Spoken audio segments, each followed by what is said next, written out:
kiss her fingers. Last year it drowned a girl. The water cleans her bones, lapping like cats. We float in our cold. Our feet catch like oars in the weed. Time passes slowly when you have no words.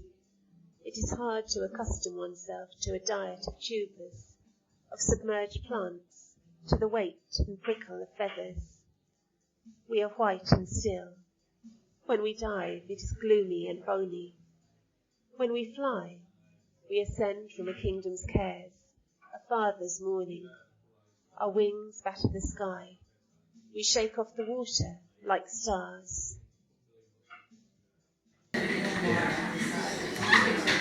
Hello Kitty, how are you? Fine, thank you. So I'm going to be asking you a few questions about your poetry and what inspires you to write, if that's okay?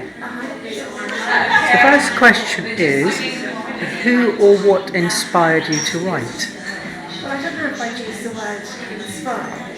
I prefer to say prompted, but what prompted me to write was that we had to write creatively at school, so ever since I was 5 or so, I've been writing and I never stopped. Okay. Can you remember the very first completed poem you wrote? Not really, but I remember some poems I wrote around the age of 8. Those are the first ones that I really remember. What were they about? Well, again, that was at school. One was we had to write about a colour, and I chose the colour grey. I can't remember the poem, and I don't have it anymore. I don't know where the manuscript is. But I remember the first couple of lines of it.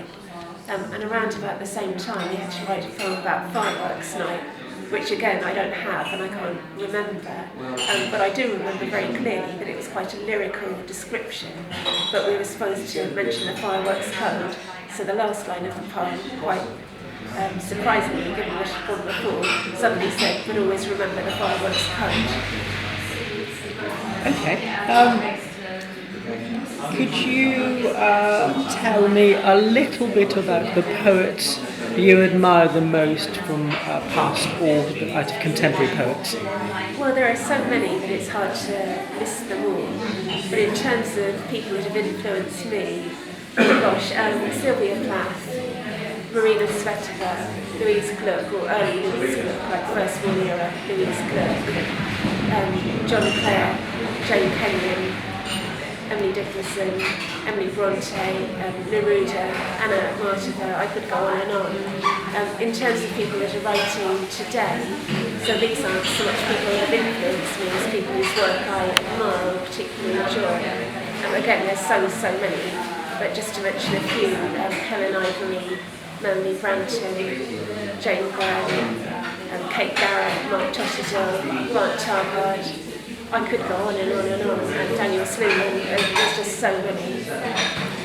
Okay. Your pamphlet Seal Wife won the Indigo Dreams Pamphlet Prize 2016.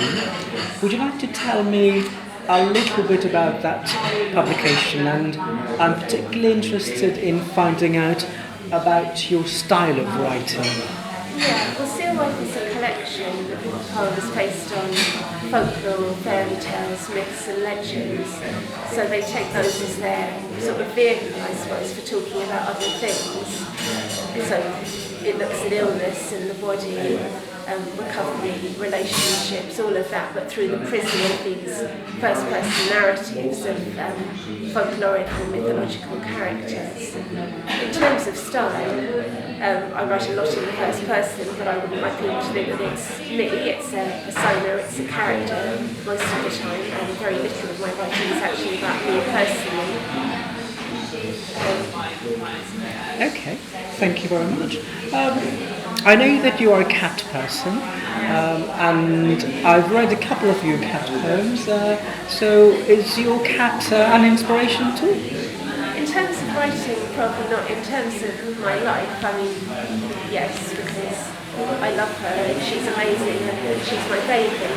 But in terms of my writing, not really. She's more of a disruption, in fact, because she always wants cuddles and wants to climb up and fiddle with what I'm doing when I'm writing.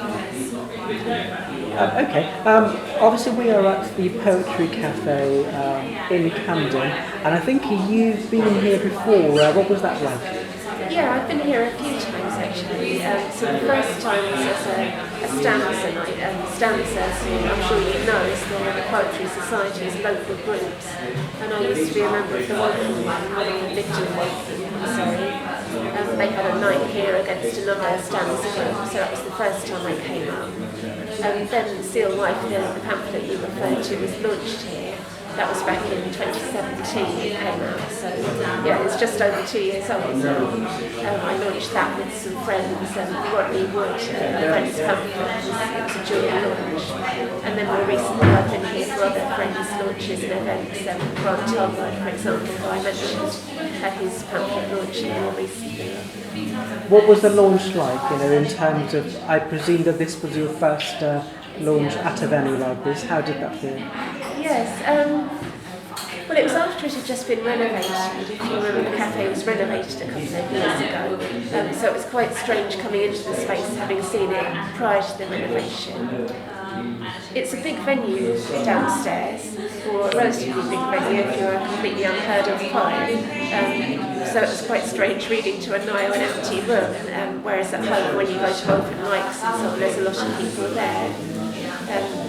It's a nice venue, it's a prestigious venue, and I think it's got a good atmosphere. Okay, so my last question is, where next in your poetic journey? Are you working on something? I'm always working on new poems. Whether they'll take shape in another pamphlet or collection, I'm not entirely sure. But I'm working on quite a few poems around the theme of nature and the landscape and how we as humans interact with it, whether to damage it or appreciate it. And also a sort of longer group of poems on illness and the body and recovery more explicitly than Seal Wife, which was very sort of metaphorical and encrypted in how it approached that. Some more sort of explicitly personal or autobiographical poems. So I hope that they'll find a home somewhere. Okay, Kitty Coles, thank you so much for your time. It's been a pleasure finding out about your poetry. Thank you for having me. Thank you.